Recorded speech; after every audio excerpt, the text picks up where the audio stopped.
I took that, all the new information, everything that I was learning, and was able to use that to build on the strength that we talked about, that I told you that, you know, you just get the strength off of other people, the people that surround you. Jill was taking a full credit load, even probably more so than your average student, which I think at COD is 12 credits, and I think she was probably up towards 15, maybe even 18 credits at the time, taking a full load, as well as working in our office here for close to 20 hours a week, which is the max that we will allow students to work on campus.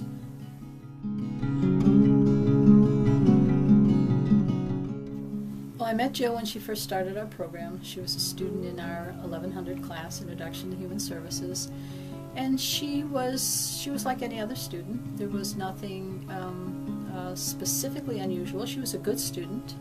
She was always there. She participated. So she was one of our, you know, as I would say, a really good student. We cover homelessness in every class, and students had already been talking about homelessness and reading articles or giving presentations on information they had found. And Jill wrote a paper on it, and in the paper she shared her story. And I was like, wow, this is incredible. Jill's able to present that story is what's inspiring to others. Yes, the story is inspiring. Yes, her life story. Yes, all the adversity they have faced as a family and come through as a family. That in itself is inspiring, which we know. But I think to have Jill be up at the front of the room or just sitting around your kitchen table and tell her story and share it with you, and that's inspiring to people. I was looking at it immediately as a learning experience for the students. I'm thinking, they have no idea. They've met Jill, they've accepted Jill for who she is right now, and they have their box of what a homeless person looks like. And Jill doesn't fit in that box. So I approached her and I asked her if she would be willing to share her story with the class. Really, what does homeless look like, you know? And every time I ask that when I do presentations, first thing, they don't know who I am. When I walk in, I'll start my presentation, you know, what do you think of when you think of homelessness?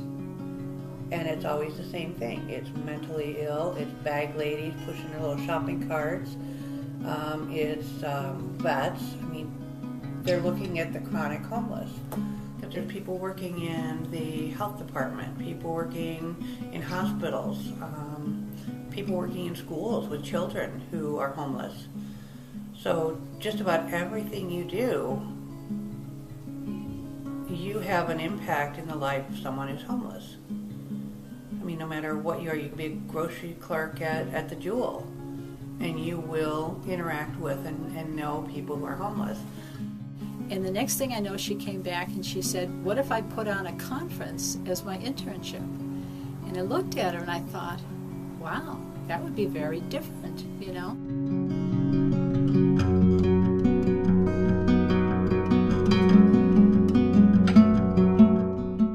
We have to get over the idea of a homeless person looks like this.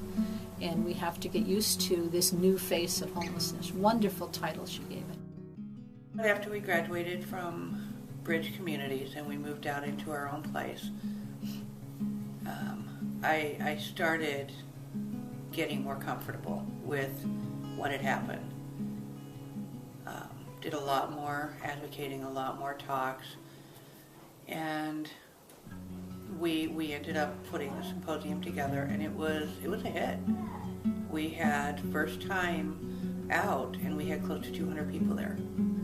So it was amazing. I mean, the need for the knowledge is there.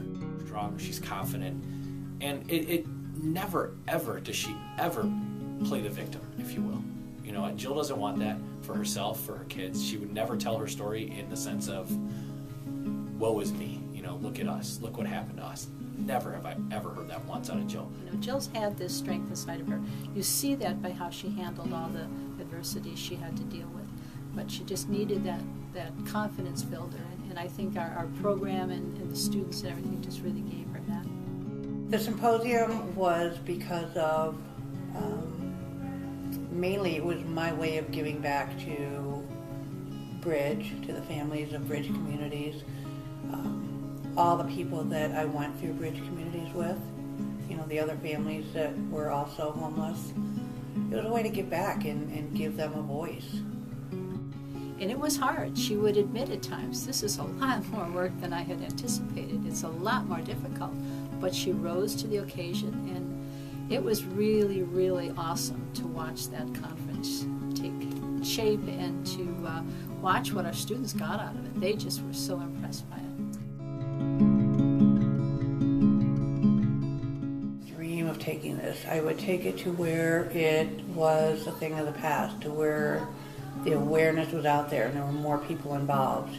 She's already starting with, she sent out an email just a day or two ago about recruiting people to count the homeless population in DuPage County. And I saw on Facebook all my students answering her, I'll be there, Jill, you can count on me, you know I'll be there. What could she do with it? She could influence legislation about homelessness. She could influence agencies that work with the homeless so that the services they provide are actually targeted to the individual person and not targeted to a concept of what they think the homeless person might be. So I think there's a lot she could do. She could be an educator in the future. I see her coming back here and teaching classes for us someday. She laughs when I tell her that, but I definitely see that happen.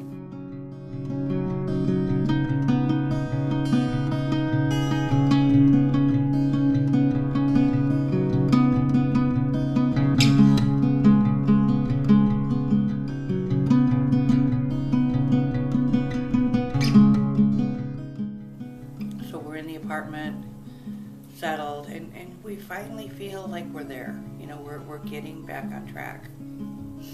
And then I get a call at work one morning telling me that my house is on fire.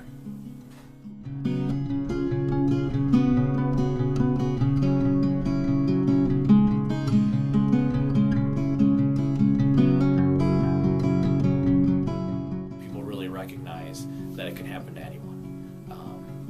And that it's not just people that you see walking down the street with raggedy clothes. It's people that you work with every day.